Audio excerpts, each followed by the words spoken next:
కొత్తగూడెం జిల్లాలో భట్టి మాట్లాడుతున్నారు. లైవ్ చూద్దాం.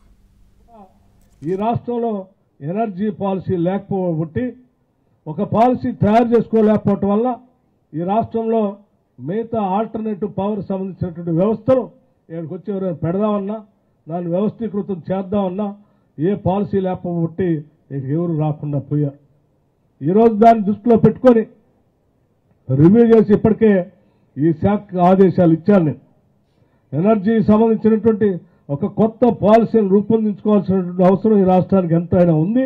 ఆ ఎనర్జీ పాలసీని తయారు చేయమని చెప్పి ఇప్పటికే ఆదేశాలు ఇచ్చాం. కొద్ది రోజుల్లో ఒక నూతన ఎనర్జీ పాలసీని ఈ రాష్ట్ర ప్రభుత్వం అనౌన్స్ చేయబోతుందని కూడా మీ అందరికీ నేను మనవి చేస్తా ఉన్నాను. నూతన పాలసీ వచ్చిన తర్వాత పెద్ద ఎత్తున solarization, solar power projects, Singareni ఖాళీగా ఉన్నటువంటి భూములు, సింగరేణిలో ఉన్నటువంటి బావులుగా మిగిలిపోయి బొగ్గు తీసిన తర్వాత ఓపెన్ కాస్ట్లో ఉన్నటువంటి ప్రాంతాల్లో నీళ్లతో నిండి ఉండేటువంటి జలాశయాలుగా మిగిలినటువంటి ప్రాంతాన్ని ఫ్లోటింగ్ సోలార్గా, గుట్టలుగా వేసినటువంటి ఆ వేస్ట్, ఓబీ వేస్ట్ పైన రూఫ్ టాప్ లాగా పనికొచ్చేటట్టుగా ఉండేటువంటి సోలార్ ప్యానెల్స్, ఫ్లోటింగ్ సోలార్, ఈ సోలార్, రెండు సోలార్లు కలిపి పెద్ద ఎత్తున ముందుకు పోవాలన్నటువంటి ఆలోచనతో ఉన్నాం. దాంతోపాటు కొత్త నూతన విధానం ఈరోజు ప్రపంచవ్యాప్తంగా ముందుకు వస్తూ ఉంది. పంప్డ్ స్టోరేజ్ అని, పంప్ స్టోరేజ్ అనేటువంటి ప్రాజెక్టులు కూడా ఈరోజు వస్తూ ఉన్నాయి. జలాశయాలు, రెండు జలాశయాలు, కింద ఉండేటువంటి జలాశయం, పైన ఉన్నటువంటి జలాశయం రెండు వేరువేరుగా ఎత్తుల్లో ఉంచి డే టైం అంతా కూడా సోలార్తో ఎనర్జీని ఉత్పత్తి చేసుకొని తక్కువ ఖర్చుకున్నప్పుడు ఆ వాటర్ని పైకి పంప్ చేయటం, సోలార్ అందుబాటులో లేనటువంటి సన్సెట్ అయిపోయిన తర్వాత మళ్ళీ ఆ నీటిని కిందికి వదులుతూ హైడల్ ద్వారా పవర్ని ఉత్పత్తి చేసుకోవటం. రెండు రకాల ఉత్పత్తిని సోలార్తో అటు వాటర్తో హైడల్తో రెండింటితో ఉత్పత్తి చేసుకునేటువంటి పంప్ స్టోరేజ్ కూడా పెద్ద ఎత్తున సింగరేణి కాలనీస్లో ఆలోచన చేస్తూ ఉన్నాం.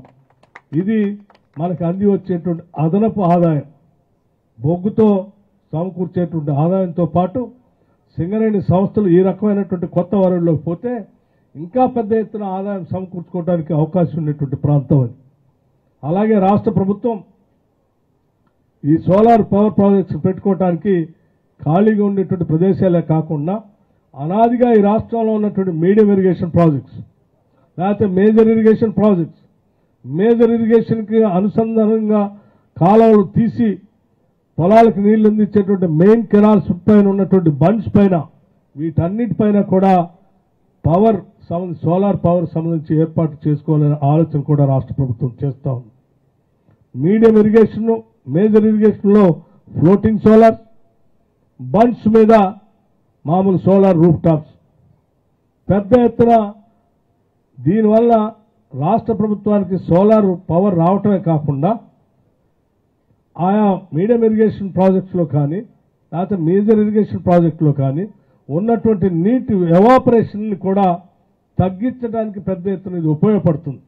అంటే నీటి లాస్ని కట్టడి చేస్తూ ఉన్నాం, పవర్ను కూడా ఉత్పత్తి చేసుకోవడానికి అవకాశం ఉండే విధంగా ఈ రెండింటిని తయారు చేస్తూ ఉన్నాం.